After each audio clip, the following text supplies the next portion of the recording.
A lição é número 8. O tema é o bom pastor e os pastores infiéis, e a palavra-chave, pastor. Interessante ressaltar para os irmãos, na introdução, o comentarista, ele começa falando que da necessidade desse estudo, né? Ele fala lá, ó, que coloca Deus como futuro pastor, mas ele coloca lá Deus como futuro pastor, o julgamento entre as próprias ovelhas e o Messias como bom pastor. A lição vai tratar dos bons e dos maus pastores, mas não vai falar, até por questão de tempo, sobre as questões entre as ovelhas, né? Mas me diga aí na sua realidade local como será, né? Porque é um tema, toda vez que a gente tem um tema como esse, não é um tema fácil de trabalhar na sua realidade local. Provavelmente pode haver alguma resistência, né? A gente sabe que há, e alguma mudança na forma de falar, porque principalmente quando for falar aqui em relação aos maus pastores, pode ser que o tema aí na sua escola, na sua sala, ela vai ela vai pegar o norte aí da discussão entre as ovelhas que há também. Porém, não é o foco da lição, né? A lição é falar o que é pastor, o que é ovelha, como que age os maus pastores e o bom pastor, Jesus como o pastor perfeito, aquele que vai, né, como diz o texto áureo aqui, ele é o bom pastor e que dá pastores bons também, líderes bons para a nossa turma, para todos os seus filhos. Agora, uma coisa que eu queria que os irmãos pensassem, né, aí, levar para a sua realidade local aí, em relação à decisão, né, a decisão que o pastor toma e que toda a igreja toma, né? Eu já congreguei com vários pastores e já teve alguns pastores que tomaram uma decisão e eu questionava dentro de mim, né? Ficava pensando, mas uma decisão assim, né? É, é muito extrapolada, muito às vezes sem sentido. E nós sabemos que, como cristão, tem muita coisa que não faz sentido, né? Principalmente para quem está no mundo. A palavra do Senhor fala que o mundo é loucura para a palavra de Deus é loucura para os que perecem, né?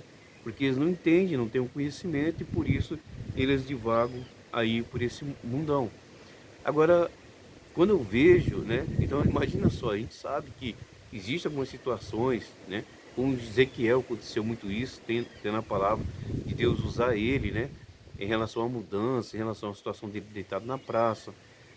Só que, mesmo assim, ainda fora isso, essas ações que a gente, com o discernimento do Espírito Santo, consegue saber que Deus está naquele negócio, tem situação que você olha e fala, parece estar passando de limite, né? E talvez tenha acontecido isso aí na sua turma, né? Em relação a falsos profetas, em relação à questão da vaidade humana, né? E a vaidade humana só nos mostra que nós somos seres humanos, cheios de falhas, cheios de erros, e precisamos da ação do Espírito Santo nos ajudando para nós vencermos o pecado, vencer os dias maus. E se nós bobear, irmãos, se nós bobearmos, o pecado vem, porque o pecado não brinca, como diz o hino de Jaipis, né? O pecado não dói. E ele também atinge também os pastores, né? Atinge os pastores. Imagina o prejuízo para a congregação, imagina o prejuízo para a igreja, tá? Quando isso acontece, né? Porque as ovelhas seguem o pastor. Então, assim, a gente não precisa esperar para ver, nós precisamos pedir de Deus discernimento. E nós, obreiros, para todos os obreiros que estão ouvindo essa mensagem, né? Vocês, um anseio, ansiedade, porque nenhum de nós foram pego ali pela garganta, vem ser obreiro, nenhum. Todos fomos chamados e todos aceitamos o chamado. E nesse chamado, talvez uma tendência natural que nós sejamos um dia, né, pastores de congregações, de rebanhos, e colocado na frente ali pelo Senhor. Mas para isso, colocado pelo Senhor, o Senhor está olhando, Ele sabe de tudo, precisa criar calejo, precisa criar experiência, precisa é, é, criar condições e coragem, né, para estar na frente do povo representando.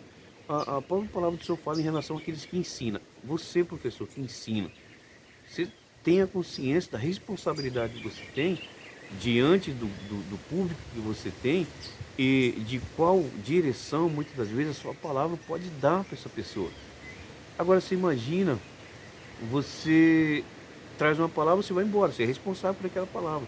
Mas o pastor está ali, diariamente, cuidando, olhando, né, para essa ovelha. Tem uma parte aqui que eu achei interessante, né? Você pega a natureza, a função do pastor é a natureza da ovelha, né? Então, na natureza da ovelha, são animais indefesos. Qual é a função do pastor? É alimentar, alimentar esse indefeso. Aí você pega de novo lá, elas são medrosas, as ovelhas. Então você precisa fazer o que? Alimentar, né? Guiar, guiar essas ovelhas. E depois vem um terceiro ponto que é elas se assustam facilmente, né? São muito assustadas. Então você precisa proteger o rebanho. Precisa proteger o rebanho. Então são as necessidades naturais da ovelha, são as funções primordiais dos pastores nas igrejas, né? Então não é fácil para quem está militando nesse caminho de ser o futuro pastor, não é fácil, porém não é impossível. Mas precisamos ganhar experiência com Deus, experiência na vida, experiência na labuta, pede orientação do Senhor, né? Como eu disse no início, pode ser que na sua realidade local aí não há necessidade de reaver, infelizmente, história de alguns pastores que passou por aí e causou um certo constrangimento ao rebanho local. Mas a gente ouve, escuta e muitas vezes presencia, vivencia situações muito parecidas, né? Situações dessa forma. Mas que Deus tenha misericórdia de nós, né? Que essa lição possa ser uma lição muito bem explorada, muito bem estudada por todos vocês. Tenta focar sempre na sua realidade local aí.